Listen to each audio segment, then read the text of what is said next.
Pemirsa, kisruh penahanan ijazah puluhan ex-karyawan Sentosa Sil kini sudah berlanjut ke ranah hukum. Jan Huadiana, pemilik CV Sentosa Sil, akhirnya resmi menyandang status sebagai tersangka. Hei, kamu warga Surabaya apa warga luar negeri ngomong gitu itu? Saya nggak kenal sampean, Sampai yang punya perusahaan ya? Heh? Negara ini siapa memaksa?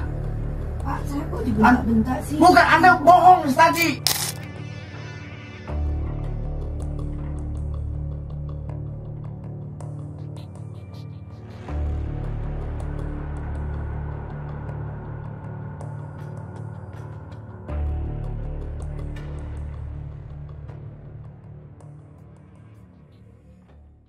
Balik lagi sama gue, Shirley, di Top Insight. Nah, kalian pasti udah tahu nih kasus yang lagi marak tentang penahanan ijazah. Tapi yang ini bukan cerita lama. Ini kisah nyata yang terjadi di Surabaya. Dan bikin banyak orang geram. Nila, salah satu mantan karyawan CV Sentosa Sil, kerja penuh tekanan dan akhirnya memutuskan untuk resign. Tapi pas minta ijazah balik, malah ditahan. Alasannya buat jaminan kalau ada barang kantor yang hilang. Bahkan sejak awal kerja, karyawan tuh udah disuruh milih bayar 2 juta atau ijazahnya ditahan. Kalau perusahaannya berat tuh nggak kayak gitu. Mereka tidak akan melakukan penahanan ijazah ataupun memungut biaya apapun untuk proses rekrutmennya. Gara-gara nggak pegang ijazah ini, Nila susah cari kerja.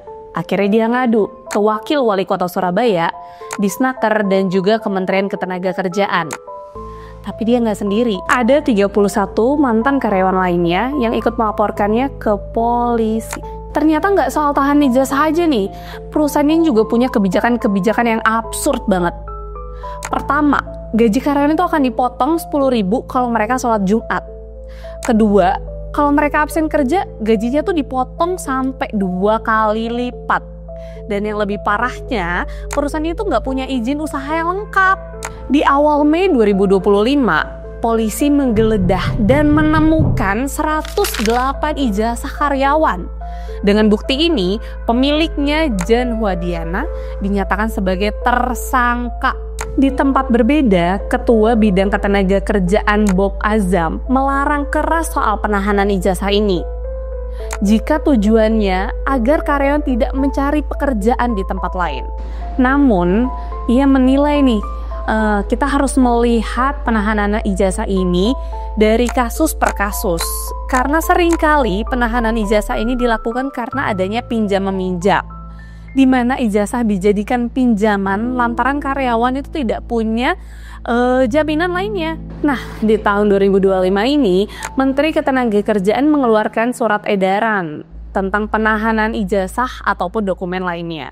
Gue akan coba rangkumkan beberapa poin dalam SE Menaker tersebut, di mana pemberi kerja itu dilarang mensyaratkan dan atau menahan ijazah ataupun dokumen pribadi lainnya, seperti dokumen asli sertifikat, kompetensi, BPKB, buku nikah, paspor, dan juga akta kelahiran. Nah, yang kedua, para pemberi kerja juga dilarang keras nih menghalangi atau menghambat para pekerja untuk mendapatkan pekerjaan yang lebih layak.